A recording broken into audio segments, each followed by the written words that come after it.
নমস্কার। একজন সাকিবই সবার মাথার চিন্তার ভাঁজ ফেলে দিচ্ছে। নিজের ইতিহাস কিন্তু নিজেই আবার ভাঙতে চলেছে। নমস্কার, আমি প্রত্যয় নতুন ভিডিওতে আপনাদের সকলকে স্বাগত। তা আজকে ঈদ, তা ঈদে রিলিজ করে গেছে বরবাদ। তা বরবাদ কত কি কালেকশন করলো? প্রি রিলিজ কালেকশন যদি আপনাদেরকে বলি, আপনাদের চক্ষু চড়ক গাছ হয়ে যাবে।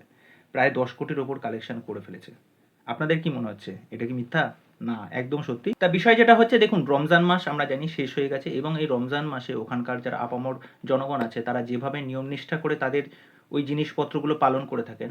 এবার ঈদে জানেন যে শাকিব খানের সিনেমা আসছে, তাদের একটা উচ্ছ্বাস, একটা আনন্দ, এরকম একটা উৎসবের মরশুম। তারা হল ভর্তি করে সিনেমা হলে সিনেমা দেখতে যাবে। এবার যারা হল মালিক আছে তারা তো বরবাদ সিনেমাটা চালাচ্ছে। এবার কয়টা হলে বা কয়টা স্ক্রিনে সেটা চালানো হচ্ছে। এবার ওখানে যে বুকিং সিস্টেমটা সেটা কিন্তু একদম আলাদা। ওখানে হচ্ছে টেবিল বুকিং সিস্টেম। তা যেরকম রিপোর্ট অনুযায়ী শোনা যাচ্ছে, কেউ কেউ বলছে 105, কেউ বলছে আবার 120, কেউ বলছে আবার 150। তা আমি মোটামুটি যে রিপোর্টটা পেয়েছি সেটা শোনা যাচ্ছে 120টার ওপরে নাকি সিনেমা হলে বরবাদ রিলিজ করেছে আপাতত অবধি, এখন অবধি।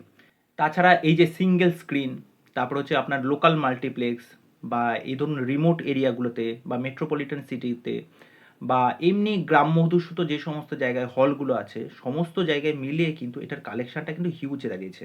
এক একটা ছোট ছোট যে লোকাল হল আছে সেখান থেকে মোটামুটি 5 থেকে 7 লক্ষ কিন্তু টেবিল কালেকশন হয়ে গেছে। আর যেগুলো হচ্ছে লোকাল মাল্টিপ্লেক্স বা অন্যান্য মাল্টিপ্লেক্সে মোটামুটি ওখান থেকে 10 থেকে 15 লক্ষ টাকা কিন্তু কালেকশন হয়ে গেছে। ভাবুন, এটার সংখ্যাটা 100-র উপরে। এবার আপনি যদি ক্যালকুলেটারে গুণ করে দেখেন তাহলে এটার পরিমাণটা কিন্তু 10 কোটি কিন্তু আরামসে পার করে যাচ্ছে। তাহলে বুঝতে পারছেন, আজকে তো রিলিজ করেছে, রিলিজের আগেই কিন্তু বরবাদ প্রায় 10 কোটির ওপর কালেকশন করে ফেলেছে। আমি এই রিপোর্টটা জানার পর আমি যখন শুনলাম আমি মানে শকড। এবং শকড হওয়ার কিছুই নেই, কেননা এই বিষয়টা আমরা তুফানের সময়ও দেখেছিলাম।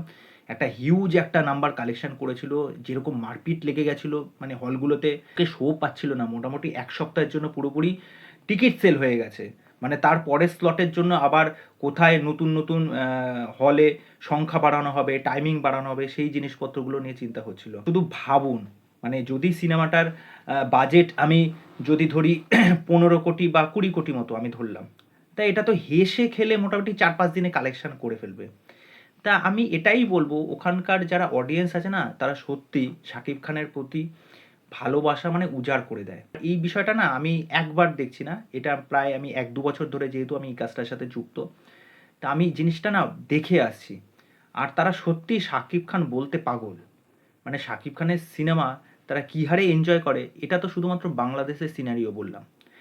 তা এখনও কিন্তু ডিজিটাল রাইটস বা ওটিটি এইগুলো নিয়ে তো এখনও কিছু কথাবার্তাই চলেনি। পরিচালক বা প্রযোজক তারা এই সমস্ত বিষয় নিয়ে হয়তো চিন্তাভাবনা করবেন এবং ওই জায়গা থেকে কি কালেকশন করবে ভাবুন। তা আজকে এই পবিত্র ঈদের দিনে আপনারা সকলে ভালো থাকুন, সুস্থ থাকুন, ভালোবাসা দিন, আমাকে এইভাবে সাপোর্ট করুন। আর এইটুকুনি বলার ছিল, আপনারা সিনেমা হলে গিয়ে সিনেমা দেখুন, এনজয় করুন।